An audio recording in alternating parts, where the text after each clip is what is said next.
Di episode sebelumnya, Kinmu yang terpisah dengan kakek kepala desa mencoba untuk keluar, dihadang dan terpaksa bertarung dengan kakek roh di dunia kegelapan.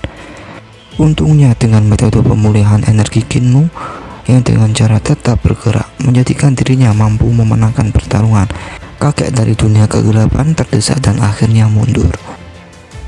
Tebasan di atas langit terlihat membuka portal dari dunia kegelapan. Kakek kepala desa terlihat keluar dari portal tersebut dan diikuti oleh iblis monster yang mencoba mengikutinya. Melihat hal itu, kakek kepala desa langsung mengeluarkan teknik pedangnya untuk menahan iblis monster agar tidak semakin keluar dari portal tersebut. Kakek kepala desa tersebut menyadari bahwa iblis tersebut mengetahui sesuatu rahasia dari identitas Kinmu. Monster iblis tersebut menegaskan bahwa Kinmu yang selama ini dibesarkan oleh para kakek adalah bangsa dari mereka. Merasa tidak mendapatkan informasi yang berguna, kakek kepala desa langsung menggunakan kemampuannya, mengeluarkan pedang yang sangat besar untuk menyerang monster tersebut. Kakek kepala desa mengingat perkataan dari kakek iblis. Untuk bisa sampai ke Zhuoxiang harus melalui sungai Zhuoxiang. Setelah kakek kepala desa melewati sungai tersebut, kepala desa melihat sebuah kota yang sudah mati. Kota tersebut adalah Fengdu Mengguan. Kakek kepala desa mencoba mendatangi kota tersebut, namun dihadang lagi oleh sesosok makhluk yang berwajah burung yang bernama Jishu. Jishu memperingatkan kakek kepala desa yang seharusnya tidak datang ke Kongdu. Kakek kepala desa mengatakan bukanlah orang yang sedang dicarinya.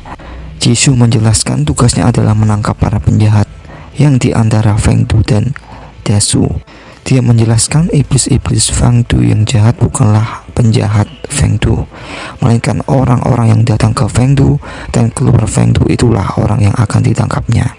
Jishu menegaskan kerajaan Fengdu sangat menghormati kakek kepala desa. Kerajaan Fengdu memiliki permintaan. Setelah kakek kepala desa meninggal, maka dia harus tinggal di Fengdu. Kakek kepala desa menjawab, bukankah urusan orang meninggal seharusnya diurus oleh kerajaan Yaudu? Jika seorang dewa tidak membuat kesalahan selama hidup. Kakek kepala desa juga bertanya kenapa Raja Fengdu menginginkan pertarungan dengan tentara Yaudu. Jishu menjelaskan peristiwa awan gelap yang memusnahkan makhluk itu di Dasu, jiwanya juga akan masuk ke Fengdu. Kakek kepala desa menyimpulkan bahwa Fengdu juga merupakan bagian dari Dasu. Jishu menanyakan keputusannya. Sudah diputuskan bahwa kakek kepala desa setelah meninggal, jiwanya akan berada di Fengdu. Namun di sini kakek kepala desa mengajukan pertanyaan kepada Jishu yang harus dijawabnya. Dia menanyakan apakah Wu Yaoxing berada di Fengdu. Jishu menjawab dengan tegas, tidak.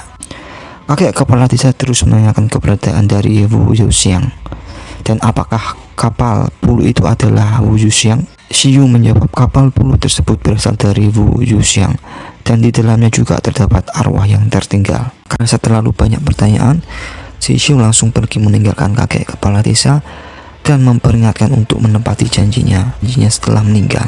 Kakek kepala desa bertanya-tanya kenapa ada perselisihan antara Fengdu dan Yaudu. Beralih ke Kinmu yang berada di sebuah kota mati, Kinmu melemparkan sebuah koin untuk memanggil kapal roh.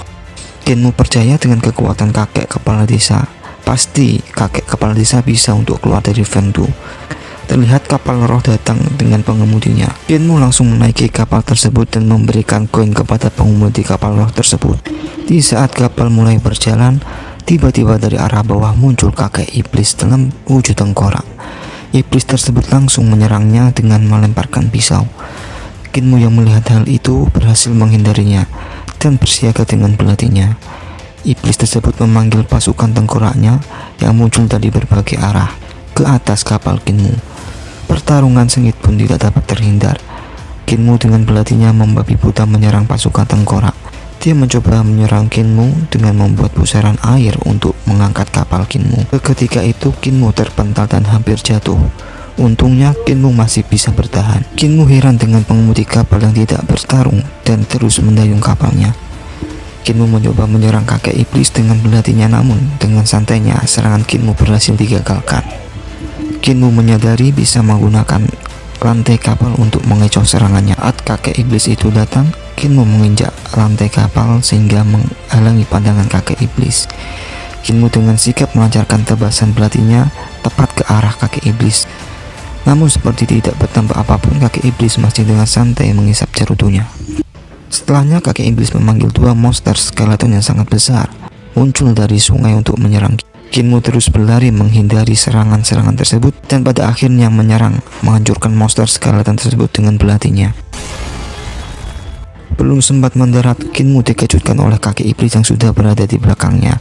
Seketika kakek iblis menendang tubuh Kinmu hingga jatuh ke bawah. Kinmu maju menggunakan pedangnya untuk menyerang kakek iblis. Jual beli serangan pun terjadi antara Kinmu dan kakek iblis. Kakek iblis berhasil merebut pedang Kinmu dan melemparkannya kepada Kinmu. Beruntungnya pedang yang dilemparkan oleh kakek iblis tidak mengenai Kinmu. Kakek iblis menanyakan kepada Kinmu mengapa dia tidak menggunakan kekuatannya. Di balik kondisi yang tertekan, Kinmu ternyata merencanakan jebakan kepada kakek iblis. Di saat akan melakukan serangan, kakek iblis menyadari jebakan tersebut dan berhasil berhenti. Melihat hal itu, Kinmu langsung mendorong pedangnya sehingga langsung menusuk leher kakek iblis. Setelahnya dia mengayunkan pedangnya. Kakek iblis berhasil dikalahkan oleh Kinmu. Kinmu merasa takjub dengan kakek pengemudi kapal yang masih bisa tetap mendayung meskipun dalam kondisi pertarungan. Beralih kepada kakek kepala desa yang sudah berada di reruntuhan kota kapal bulan. Kakek kepala desa merasa aneh, dia tidak menemukan makhluk yang masih hidup. Padahal sebelumnya dia mendengar suara-suara. Tiba-tiba kakek kepala desa dikejutkan dengan monster roh kapal bulan. Dia terus-menerus mengatakan bahwa dirinya adalah kuda bulu. Kakek kepala desa menanyakan keberadaan Wu Yuxiang kepada monster roh tersebut. Monster roh menjawab mengetahui karena bulan Wu Yuzi diciptakan oleh Yuxiang. Monster roh memberitahu bahwa Wu Yuxiang telah meninggal dan dia tidak bisa meninggalkannya. Kakek kepala desa tidak mendapatkan jawaban yang valid dari monster tersebut dan menganggap monster tersebut sudah gila. Beralih ke Kinmu yang masih dalam perjalanan di atas kapalnya. Tiba-tiba terdengar seorang yang memanggil namanya. Orang tersebut langsung melompat ke arahnya dan ternyata itu adalah kakek kepala desa. Setelah bertemu dengan kakeknya, Kinmu dikejutkan dengan monster tengkorak yang tiba-tiba langsung bermunculan dari sungai. Kakek kepala desa yang menyadari itu langsung membawa Kinmu untuk keluar dari Fengdu. Terlihat pintu dunia Fengdu akan menutup. Para monster iblis mencoba menghalangi mereka untuk kembali ke Dasu. Tapi dengan kemampuan kakek kepala desa, mereka berhasil menghindari dan dapat membuka ke portal dunia Dasu. Kinmu menanyakan kepada kakek kepala desa kenapa pintu masuknya langsung menghilang. Kakek kepala desa langsung menjelaskan, pintu ke Fengdu akan terbuka lagi di malam hari dan menghilang di pagi hari. Kinmu merasa kecewa karena tidak bisa menemukan informasi dari Wu Yuxiang. Tetapi informasi yang didapat dari kakek kepala desa Yan Chen juga berasal dari Wu Yuxiang. Kakek kepala desa juga menjelaskan dirinya sudah bertanya pada orang-orang. Wu Yuxiang tidak berada di Fengdu. Kakek kepala desa menjelaskan Wu Yuxiang ternyata lebih misteri dari dunia orang mati. Kakek kepala desa menyuruh Kinmu untuk bersabar. Kinmu menyadari untuk mencari Wu Yuxiang pasti akan menghadapi kejadian yang lebih mengerikan dari semalam. Mungkin dengan bertambah kuatnya Kinmu dapat membuatnya mencari lebih jauh. Kinmu bertekad untuk menjadi lebih kuat untuk menemukan Wu Yuxiang.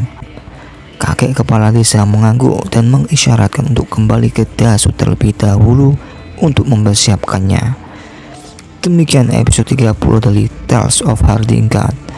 Jika kalian suka silahkan like dan subscribe channel ini. Jika kalian mempunyai saran atau masukan silahkan komentar di bawah.